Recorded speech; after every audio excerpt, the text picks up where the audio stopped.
intervention alors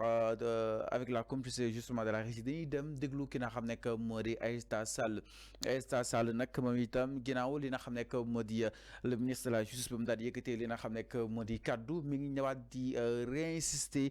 kaddu yi nga xam ne itam yëkki na ko justement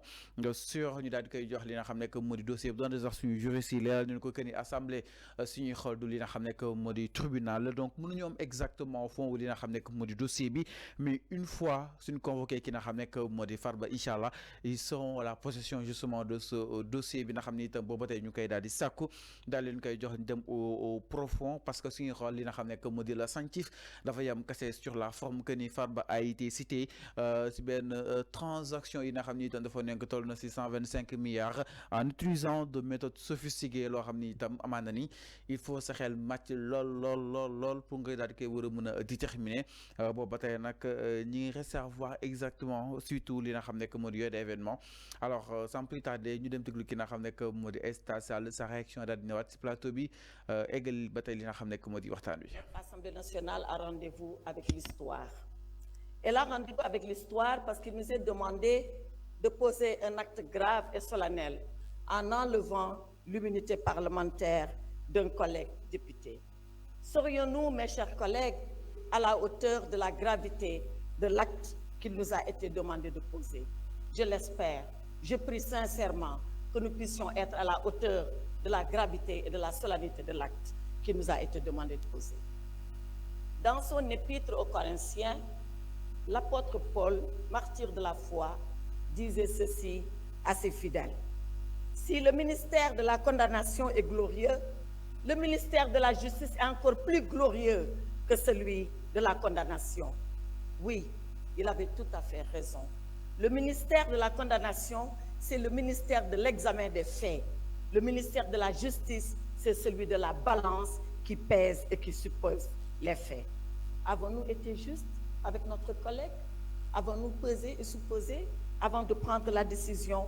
Bien sûr que non. Avons-nous été justes avec Farba Ngom lorsque nous stations sans dossier? Je le dis, je le répète et je le confirme. Oui, il m'a été transmis un dossier entre guillemets, 4 lettres de transmission sur des feuilles volantes. Si c'est ça un dossier, on est loin de l'idée qu'on se fait de notre mission. Avons-nous été justes vis-à-vis de notre collègue Mohamedou Ngom lorsqu'il aura suffi 10 jours, samedi et dimanche compris, pour statuer dans la précipitation sur cette demande de levée de l'immunité parlementaire? Avons-nous été justes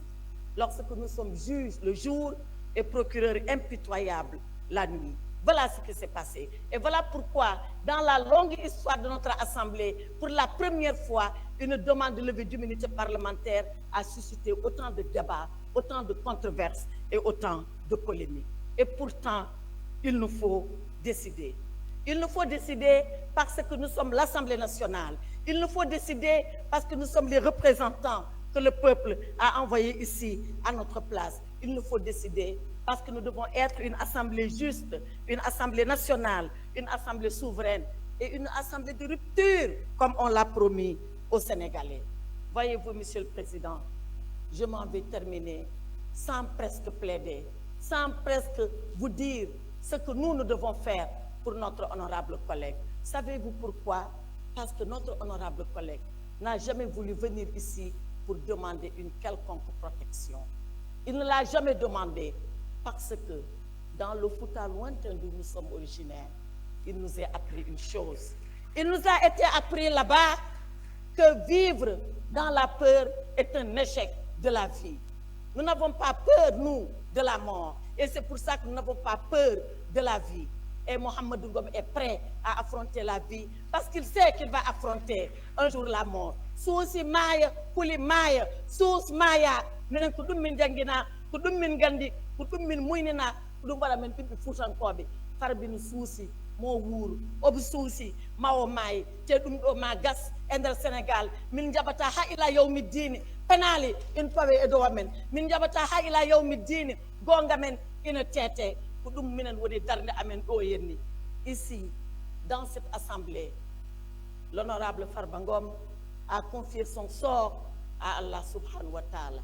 C'est le seul juge, c'est le dernier juge et c'est le meilleur juge. C'est le juge qui jugera ceux-là qui ont jugé. Jugeons pendant que nous pouvons encore le faire. Jugeons pendant que le peuple sénégalais nous regarde. Jugeons pendant que nous sommes là, face à notre conscience. Le reste appartiendra à l'histoire et l'histoire jugera Mohamedou Ngom. Je vous remercie, merci.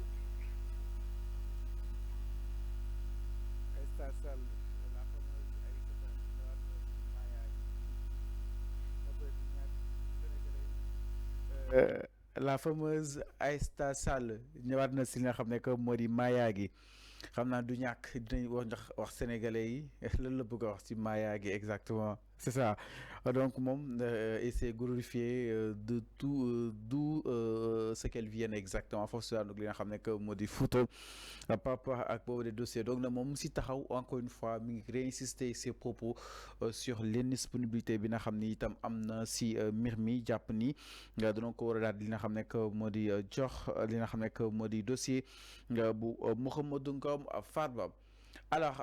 ginnaaw Aïssata Sall aussi dañuy daal di ñëw itam si leneen du côté peut-être de la régie exactement dëkk aussi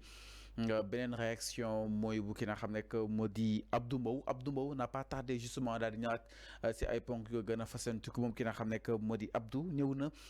si lu ko ñeel si mbiru ki nga xam ne que moo di Ousmane Sonko ak Adji Sarr na mu demee woon nañ leen respecté li nga xam ne que moo di procédure yi jàpp na ni pour le moment si kaw ki nga xam ne que moo di Farba et que cette fois-ci respecté ñu ko doon ko daal di sàppee ndax moo daal di jàpp ni ki nga xam ne que moo di Farba menace la si ñoom foofu si waanu ko Fouta ndaxte moom kese moo daal di li nga xam ne que moo di faire face régime bi daal di gagné boobu li nga xam ne que moo di ndam lu yaatu sélection li nga xam ne que moo di législative yi ki nga xam ne que moo di Abdou Mbow aussi mi ngi woo que les journalistes daal di koy ñëw rattaché wu mu daal ñuy war mën a ñëw si nu mu gën a yaatoo seen si ay ponk yu ko gën a fasantiku ñeel miiru ki nga xam ne que moo di Ousmane Sonko ak Adji Sarr nañ respecté procédure yi te gisu ko si biir pas si miiru ki nga xam ne que moo di Farba Ngom jàpp na ni nag procédure bi donc ko daal di précipité sans pourtant daal di déposer quoi que ce soit si li nga xam ne que moo di table bi Abdou Mbow ñu daal di koy déglu. Monsieur le Président, je suis contre cette forfaiture qu'on veut faire aujourd'hui parce que, Monsieur le Président, d'abord, c'est forme. C'est la première fois dans l'histoire politique du Sénégal ñuy lever immunité parlementaire et député bureau bi yépp nekk benn groupe parlementaire. C'est la première fois. S'il vous plaît, tout le bureau, lors de la levée de l'immunité parlementaire de Ousmane Sonko, le bureau, le premier vice-président, c'est votre actuel ministre de l'Éducation nationale, Guirassy. Et je vous rappelle, monsieur le garde des Sceaux, je parle sous votre direction parce que on a dit qu'il n'y a jamais eu de dossier dans une procédure de levée d'immunité parlementaire. C'est totalement faux. Vous êtes un magistrat, vous savez qu'à chaque fois qu'il y a une demande, c'est motivé. Lors de la levée de l'immunité parlementaire de Ousmane Sonko, on nous a donné 15 documents. 15, je dis bien 15 et je vais vous les lire. La presse, après, je pourrais mettre à votre disposition le document. On nous a donné le procès-verbal de synthèse, le procès-verbal d'audition de Mme Adji Sarr, le procès-verbal d'audition de Mme Aïssata Ba, le procès-verbal d'audition de M. Ibrahima Koulibaly, le procès-verbal d'audition de M. Sidi Mohamed Maï, le procès-verbal d'audition de Mme Ndeye Khady Ndiaye, bu Sweet Beauté, le procès-verbal de mise en présence de Adji Sarr et Aïssata Ba mooy deuxième menseuse bi, le procès-verbal de mise en présence de Adji Sarr et Ndeye Khady Ndiaye, copie de la plainte de Mme Adji Sarr, copie de réquisition de la personne qualifiée maanaam examen Adji Sarr bi ñu defoon hôpital, copie de l'agrément de Mme Ndeye Khady Ndiaye bu Sweet Beauté, copie du rapport médical suite à la consultation de Adji Sarr mooy bi ñu ko consulté hôpital, copie de l'attestation médicale concernant la fille de Ndeye Khady Ndiaye ndax prématuré la woon copie baa ngi ci biir, copie de l'accusé de réception de la convocation de Ousmane Sonko, 15e document, copie du courrier collectif des avocats de Ousmane Sonko. Donc lii mooy li nga xam ne moo nekkoon ci dossier ba beneen bi mooy ñii ñu ñëw ñuy def levée d'immunité parlementaire sans document. Aujourd'hui ñi war a poursuivre mooy le groupe PASTEF pour association d'escroquerie politique portant sur une manipulation à exécuter une commande politique du Premier ministre Ousmane Sonko en utilisant frauduleusement le règlement intérieur de l'Assemblée nationale qui est une loi organique. Monsieur le ministre, Ousmane Sonko moo wax ne Farba Ngom dootul bokk ci élection fii ci Sénégal tey ñu ñëw ne dañ koy jël def une manipulation pour le livrer à la justice, mais tout à l'heure madame la présidente l'a dit dama bëgg ngeen xam ne fii ragal yeewoowu fi. Monsieur le ministre, moi je vous ai connu magistrat digne, libre. Ousmane Sonko moo wax ne vous n'êtes pas un homme libre parce que yow autorité politique nga su la waxee jàppal diw da nga koy jàpp loolu moom moo ko wax. moom moo wax ne su la waxee ne jàppal diw vous êtes obligé d'appeler le procureur mu poursuivre cette personne, c'est lui qui l'a dit, alors que bi ngay liggéey nekk magistrat di prêter serment ñu ngi jàng loolu nag je pense que Sénégalais yi en jugeront. En tout cas ce qui est en train d'être fait c'est une escroquerie politique et pour l'affaissement de l'Assemblée nationale nous ne pouvons pas participer à ça et je demande à mes collègues de se retirer pour ne pas participer à cette mascarade. Je vous remercie. jërëjëf non vous n'avez à l'instant Abdou Mbow moom mu nekk li nga xam ne que moo di foofu saa nu ko takk wàllu Sénégal ñëw na exactement si dossier ki nga xam ne que moo di Adji Sarr jàppoon ni boobu de li nga xam ne que moo di dossier nag mën nañ ko daal di assimiler ak dossier bu ki nga xam ne que moo di Farba Ngom ndaxte boobu nag amoon nañ li nga xam ne que moo di audition bu Adji Sarr audition aussi bu ki nga xam ne que moo di Ndeye Khady Ndiaye ba si audition bu Coulibaly jikka si ki nga xam ne que moo di Ndeye Khady Ndiaye waaye itam masseuse boobu di Aïssata aussi amoon na li nga xam ne que moo di justement une audition laata ñoo daal di penché wu si mbiru ki nga xam ne que moo di justement Ousmane Sonko donc nag moom mi ngi jàpp ni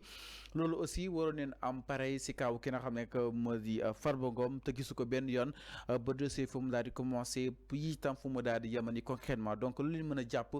si mbiru ki nga xam ne que moo di Farba donc mbokk yi sib tënk mu ne jàpp ni foofu saanu ko pencum na réew ma à l'unanimité ànd nañu daal di wàccee ki nga xam ne que moo di Farba Ngom lu daal di toll yi itam si ñett ñoo daal di bañ ñett yi itam ñoo daal di abstenir si boobu de li nga xam ne que moo di miir aussi jamono jooj nag waa takk wàllu doon daal di mer génn dem seen yoon parce que jàpp ne ni itam doon daal di boycotté si boobu de li nga xam ne que moo di vote sur la levée d'immunité de Farba Ngom à l'instant donc c'était ki nga xam ne que moo di Abdou Mbow mu dikkaat si nu mu gën a yaatoo seen si ay ponk yi nga xam ni itam gën ko daal di fasantiku tey jii foofu sànni ko pencum na réew mi donc ce qu'il faut retenir mooy ñi ngi xaar li nga xam ne que moo di convocation du côté aussi de li nga xam ne que moo di Matam mobilisation bi aussi dem gis nañ ko fa lépp autour ki nga xam ne que moo di def Farba Ngom am aussi ñu jàpp ne ñoom Pape Malick Ndour et compagnie que ni Farba n'ira pas en prison maanaam Farba du dugg li nga xam ne que moo di kaso donc nag le pôle judiciaire financier mi nañ jàpp ni la balle est dans son camp daan ñuy war a mën a xamal qu'est-ce qu'il compte justement faire de ce cas bi nga xam ne itam la rapport scientifique moo ko daal di génnee lui impliquant à hauteur de 125 milliards de nos francs alors ñu daal di ñëw itam mbokki si leneen ginnaaw loolu du côté exactement de la régie